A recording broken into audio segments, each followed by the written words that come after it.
CHICKEN. Use the code CHICKEN in the shop. Hey guys, the Chicken is here. Welcome back to another Boom Beach video. And today we're wrapping up season 66. We're going to talk about it, do a bit of a review, and celebrate that it's going to be the 36th top 500 for the Chicken, which is just over 50% of all the seasons, which is kind of cool. Again, going back to yesterday, right off the rip, a little bit disappointed in how the final meta ended up kind of showing up, but let's take a look at the leaderboard here. Let's go into the cutoff. So it's been a very slow moving leaderboard, which makes sense because there's so much good stuff at the very end, and since it only cost one key to get that, since it only took one key to get basically all the good stats, a lot of players unlock that really quickly. So we'll see even down here in 500, we've got players with 470 troop damage, which is nuts. That's so much troop damage. Man, I really wanted to play all the way through here, but yeah, if we look at some other players on here, what they finished with, 370. So this guy probably parked a day or two early.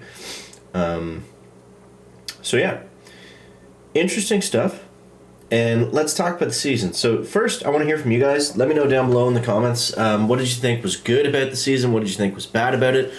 It's always good to, provide Supercell with some feedback so we can get awesome warship seasons over and over again. And yeah, I don't know. My biggest gripe, I think, with this season was just the fact that it felt like a lot of collecting and hiding. And again, this is more a Warships thing than a season 66 thing, I think. But it just didn't make sense to play a lot of the time. And then by the time that you got to quote unquote good tech or a push point or whatever you want to call it, it only lasted. It was a very short window. Like all the windows in this season were very short. And I find that happens when they put a lot of good stuff together. So when it's like, when you're in one of those seasons where it's like, oh, today's going to be great because I'm going to get troop damage, I'm going to get mortars, I'm going to get heavies all maxed out today, and then tomorrow I'm going to get troop health, and I'm going to get troop damage, and I'm going to, another troop damage, and it's all like good things that are typically, in a regular season, one of those things over the course of 1 or 3 days would be your push point. I find, and this is just, I don't know if this is how it works exactly for sure, this is just kind of, my hunch.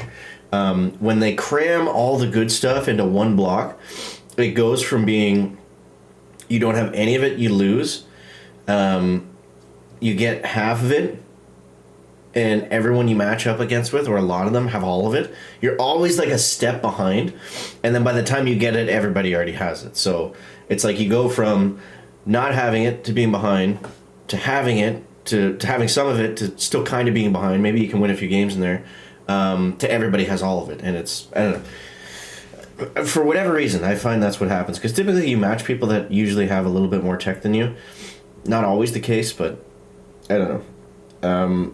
Anything, and yeah, I'm not sure if the answer to that is to just, space out everything more. I don't know if that necessarily works. It might just be, again, Warships thing, not a season 66 thing. But anyways, that was just kind of how I was feeling the last few days or so. You guys can let me know if you agree or disagree. But overall, the season was very cool in the fact that we haven't had a stat season like this. That was kind of crazy. I mean, to have stats to the point of we've never even been able to have that combination on the main base was pretty cool. And it was different. I like that. They did bring Ruddy back for this season, and he was hot out of the gates. Oh my god, he was hot. And then I think it shifted more to a Kavan meta, depending on what style of attack you were using. And another good thing about this season is it did promote a lot of different troops. A lot of different attack strategies came from that, which was cool. You could use bombers and lasers. You could use heavy chopper rush and Ruddy. You could use heavy chopper, rocket chopper, and Ruddy. I think bullet has been kind of phased out by the addition of Captain Rodero, other than for Seekers. For Seekers, he's still the hero of choice, which is good. I actually think that's a really good change, because then if you want to go all in on Seekers, you can, for sure. Nobody's taking anything away from that. But it's making the other options a little bit stronger. Now, Seekers are always controversial, and people that don't play Seekers like me, they typically complain about them, right? Because if you lose to Seekers, there's nothing you can do, which is frustrating.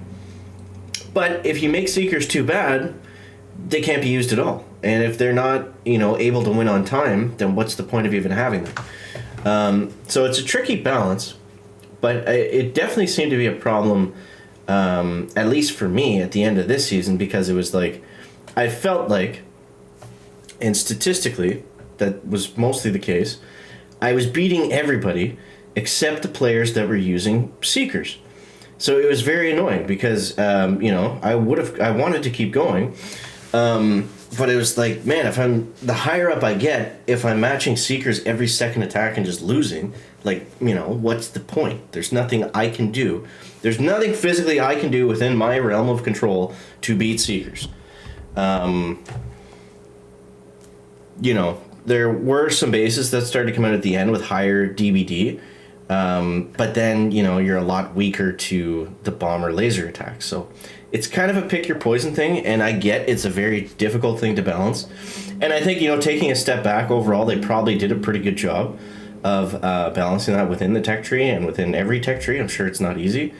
Well, I know it's complicated, but I don't know. If we're doing a review this season, I feel like we have to mention that.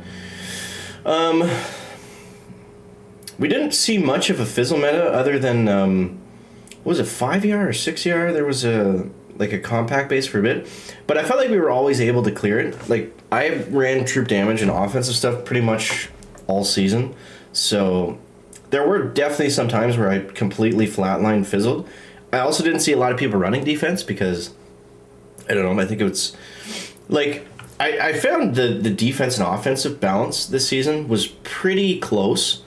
It was pretty right there. Like, as good as you can kind of make it, I guess. But I found offense was the better choice because it's more fun, number one, to play offense than to, have a slow attack and slowly fizzle somebody out. So there's that, and it's, if you're only getting 2 or 3 engines, it takes a lot longer. It's a lot more annoying to collect your chests, right? So, yeah.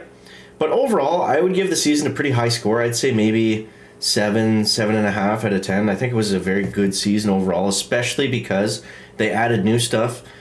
It worked pretty well, and there was no major bugs or glitches. I mean, that's kind of setting the bar a little bit low.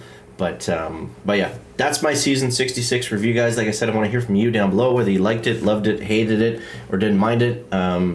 Put your 2 cents in there. And thank you guys for watching. Appreciate you. We'll catch you in the next one. Check it out. Back.